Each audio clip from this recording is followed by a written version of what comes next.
2025년 5월 13일 화요일 새벽 기도입니다. 오늘 말씀은 잠언 30장 21절에서 33절까지 말씀입니다. 잠언 30장 21절에서 33절. 오늘 말씀의 제목은 교만이 필요 없는 이유입니다. 지금까지 교만에 대해서 많은 이야기를 나눴습니다.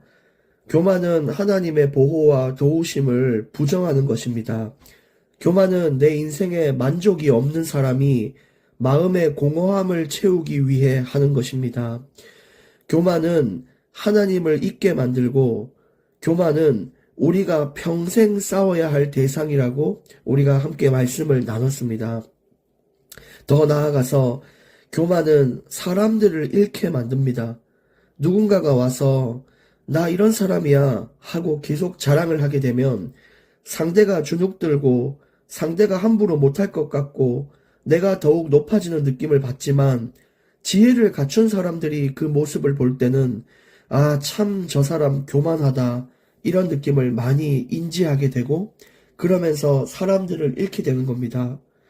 사람을 얻어봤자 자신의 그 교만에 주눅들어서 온 그저 그런 사람들일 밖에 없고, 진짜 인재들이나 진짜 지혜를 갖춘 선한 영향력을 행사하는 사람들은 내 주변에 없게 됩니다.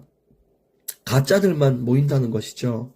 그리고 더 많이 갖춘 사람이 그 다른 사람의 교만을 봤을 때 참 가소롭고 짓밟고 싶게 그런 마음을 만들게 되고, 결국 그런 사람들에게 미움을 사게 돼버린 것이죠.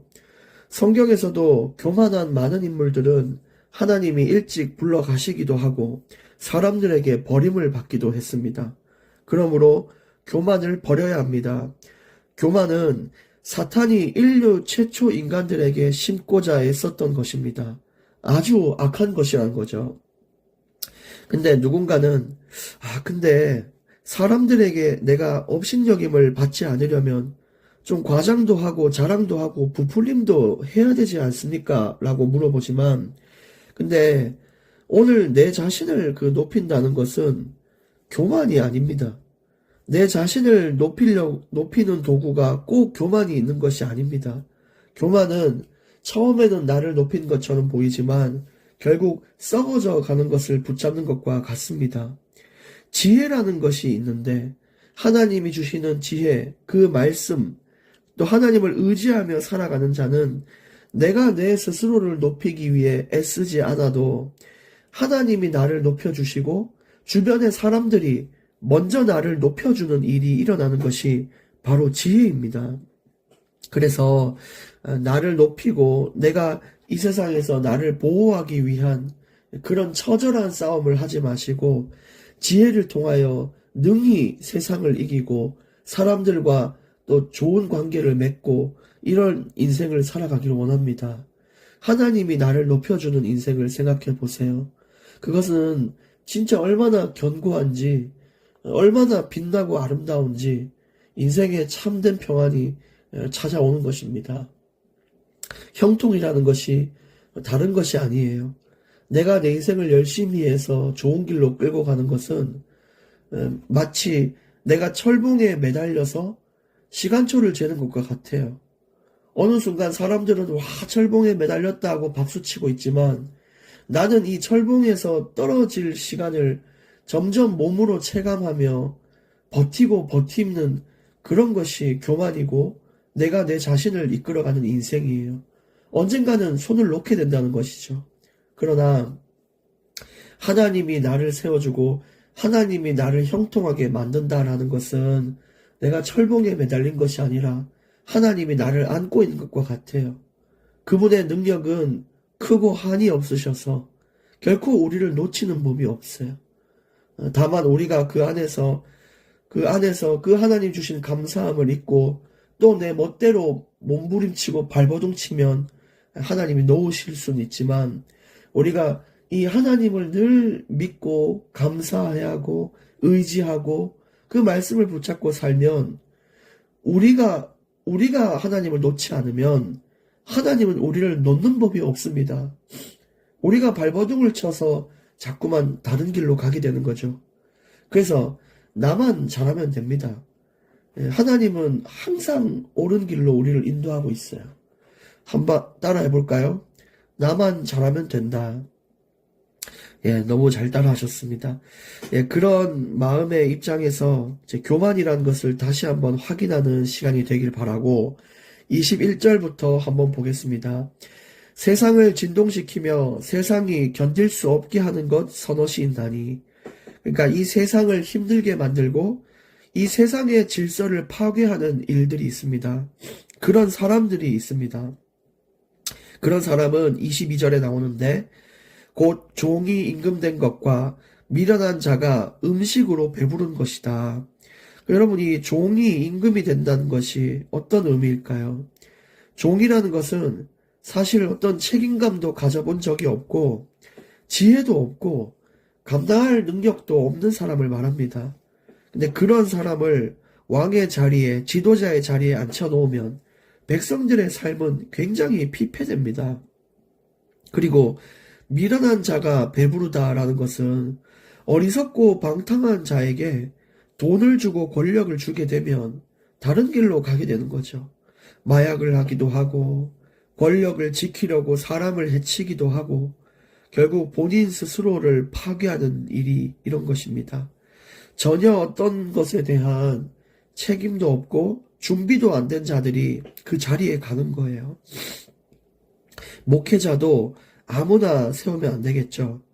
정말로 하나님을 사랑하고 하나님 앞에 정말 지혜를 간구하고 기도하며 자신을 절제하는 자, 이런 준비가 된 자가 목회를 하게 되면 교회는 든든히 서지만 아무것도 준비되지 않고 책임감도 없고 지혜도 없고 성도들을 감당할 능력도 없는 자가 목회자가 되면 결국 교회가 파괴되는 일과 같아요.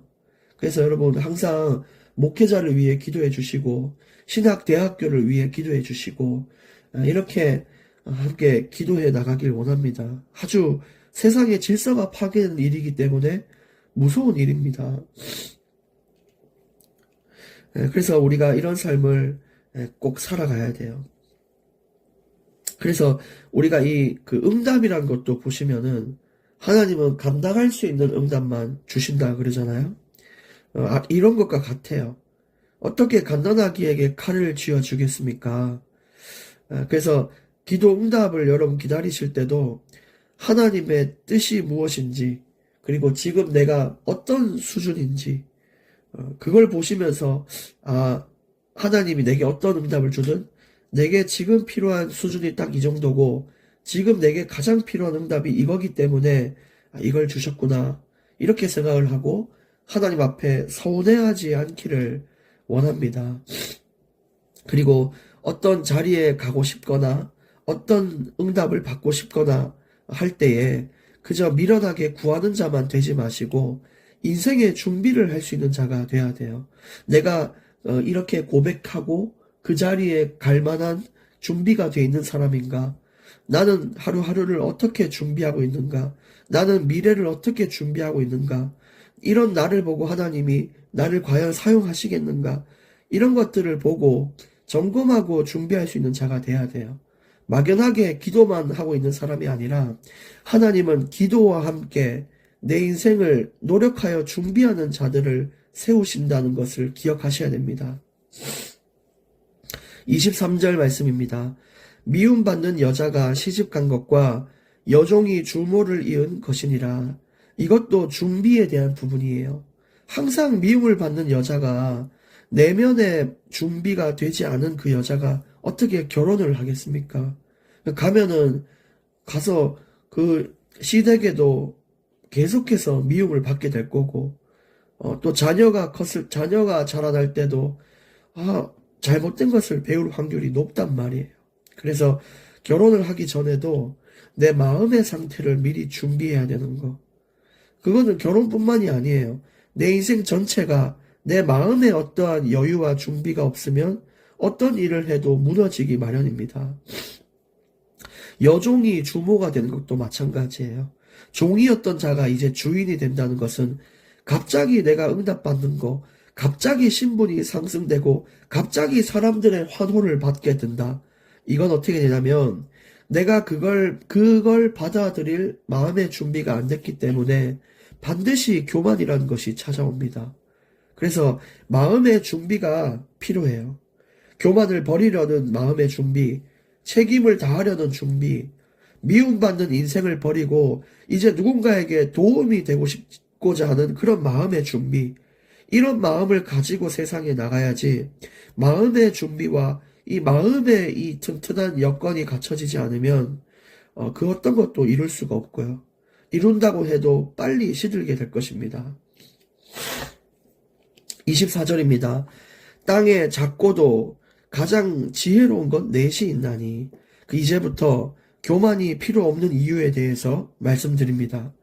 지혜가 있으면 여러분 결국 사람들이 나를 높이는 것이지 내가 나를 높이고 이런 게 필요가 없는 것이죠. 25절 보시면 어떤 자가 사람들이 나를 높여주는 인생인가 볼 수 있습니다. 곧 힘이 없는 종류로 돼 먹을 것을 여름에 준비하는 개미, 이런 얘기를 했어요.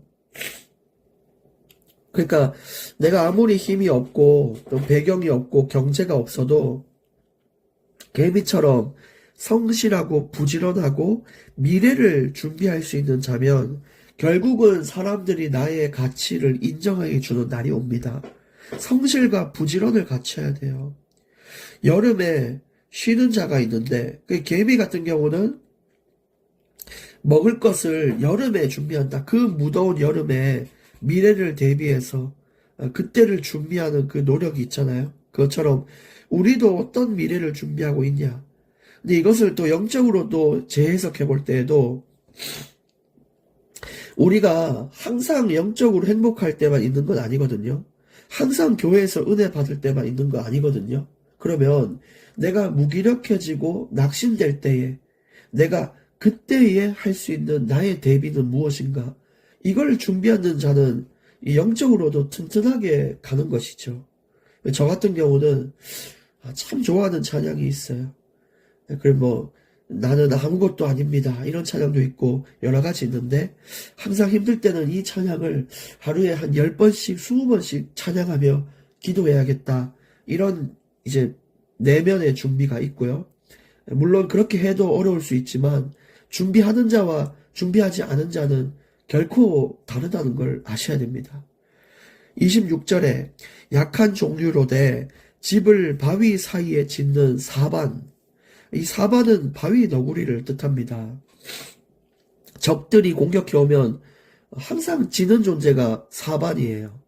근데 그렇다고 해서 항상 당하고만 살 것이 아니라 바위 사이에 집을 짓는다는 거예요. 그러면 그 어떤 강한 짐승이 공격해 와도 바위를 뚫을 수 없기 때문에 안전하게 나를 지킬 수 있는 거죠.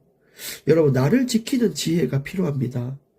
잘못된 유혹 속에 이 보이스피싱, 또 어떤 사람이 아무것도 없는데 지혜 없는 사업을 가지고 와서 같이 사업하자, 코인 하자, 뭐 어디 가서 음행을 하며 즐기자, 이런 여러 가지들이 있는데 여기서부터 나를 지킬 수 있는 바위가 필요해요.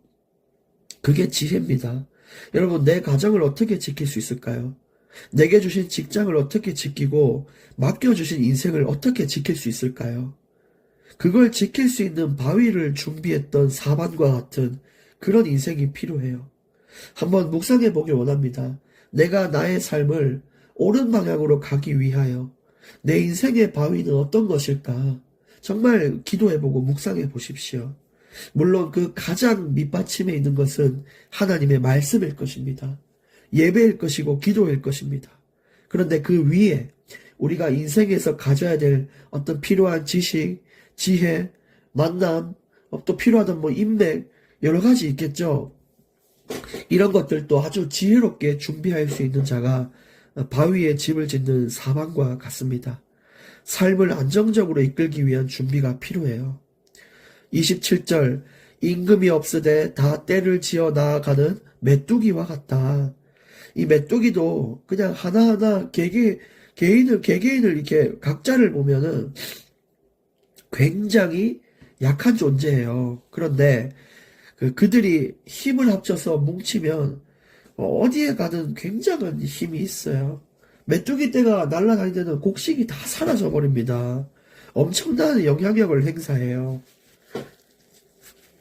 그것처럼 이제 협동하는 인생이 필요합니다. 항상 힘들 때 내 혼자 해결하려고 하는 그런 인생 말고 어떻게 하면 좋을까 조언도 구하고 또 남이 힘들 때는 내가 돕기도 하고 이런 협동하는 인생이 나중에는 나의 인생의 가치를 인정받게 되고 또 임금이 없지만 때를 짓는 메뚜기와 같이 내 인생은 내가 왕이기 때문에 사실 다 할 수 있어요. 뭐 마약도 할 수 있고 도박도 할 수 있고 불법도 할 수 있고 다 가능하지만 내가 하지 말아야 될 것을 알고 선을 지키는 것도 이 메뚜기의 지혜거든요.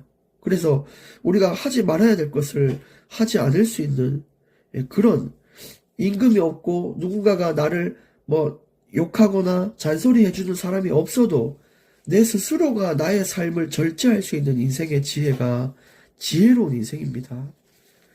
28절에 내 손에 잡힐 만하여도 왕궁에 있는 도마뱀이니라. 이 도마뱀은 또 왜 지혜롭습니까? 내 할 일을 성실히 이제 살았을 뿐인데 어느 날 어떤 일이 일어나냐면요. 왕궁에 있는 것 같아요. 도마뱀이 뭐 큰 배경이 있습니까? 돈이 많습니까? 뭐 대단한 인물입니까? 아니잖아요. 그냥 혀 낼름거리면서 자기가 할 일을 다하고 역할을 다해 살았을 뿐인데 어느 날 구멍이 있길래 혀 낼름거리면서 구멍에 들어가 봤는데 왕궁 아닌 거예요. 여러분, 하나님 자녀는 지혜롭게 살 때 인생에 기회가 옵니다. 배경이 없어도 괜찮아요. 지혜를 가진 자는 하나님이 세우고요. 배경을 넘어서는 것이 바로 지혜입니다.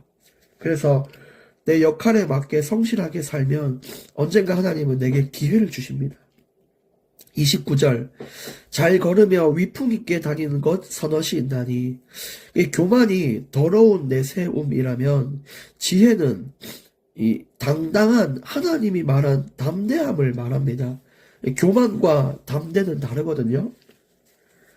교만은 억지로라도 내가 당당해, 내가 뭔가 있어 보이는 것처럼 위풍을 있는 척 하는 거지만 하나님이 말씀하신 지혜는 그냥 내 삶 자체가 담대할 수밖에 없고 당당할 수밖에 없어요. 왜냐? 하나님 안에서 정직한 인생을 살았기 때문에 사람들에게 주눅들 필요도 없고 굽실거릴 필요도 없는 거예요. 굳이 자랑할 필요도 없어요. 30절에 보시면 짐승 중에 강한 아무 짐승 앞에서도 물러가지 아니하는 사자가 있다. 사람을 두려워하지 말고 여러분 우리가 진짜 정직하게 살고 지혜롭게 살았다면 누구 앞에서도 당당한 인생이에요. 그 사자와 같은 당당함을 가지고 사십시오. 31절에도 사냥개, 수점소, 당할 수 없는 왕, 이 세 가지를 말했어요. 이것은 절제된 위험을 뜻합니다. 그러니까 행동하는 것도 내 말의 느낌도 또 내가 가진 지혜 앞에서 사람들이 함부로 할 수 없도록 하십시오. 상대가 내게 선을 넘지 않도록 하는 사람이 지혜로운 사람이고 안전한 인생을 살 수가 있습니다. 32절 만일 네가 미련하여 스스로 높은 채 하거나 혹 악한 일을 도모하였거든 네 손으로 입을 막으라. 그래서 결국 내가 내 삶이 자꾸 또 교만해지려고 하면 스스로 삶을 좀 이렇게 자제하고 말을 절제하면서 다시 처음으로 돌아가라는 것입니다. 마음가짐과 태도를 처음으로 돌아가도록 해야 됩니다. 그렇지 않으면 쌓은 탑이 무너질 것이거든요. 그리고 마지막 33절에 보시면 젖을 저으면 엉킨 젖이 되고 코를 비틀면 피가 나고 노를 격동하면 다툼이 난다. 결국 이제 교만이라는 것은 싸움을 유발한다는 것입니다.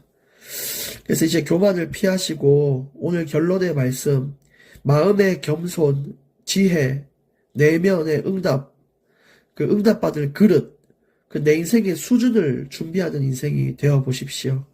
내가 만드는 응답은 교만이지만 지혜는 하나님이 주시는 응답이 될 것입니다. 그래서 이제 겸손함과 지혜와 마음의 내면과 응답받을 그릇과 수준을 준비해 보길 원합니다. 하나님 감사합니다. 오늘 주신 말씀 그대로 성취되게 해 주옵소서. 예수님 이름으로 기도합니다. 아멘.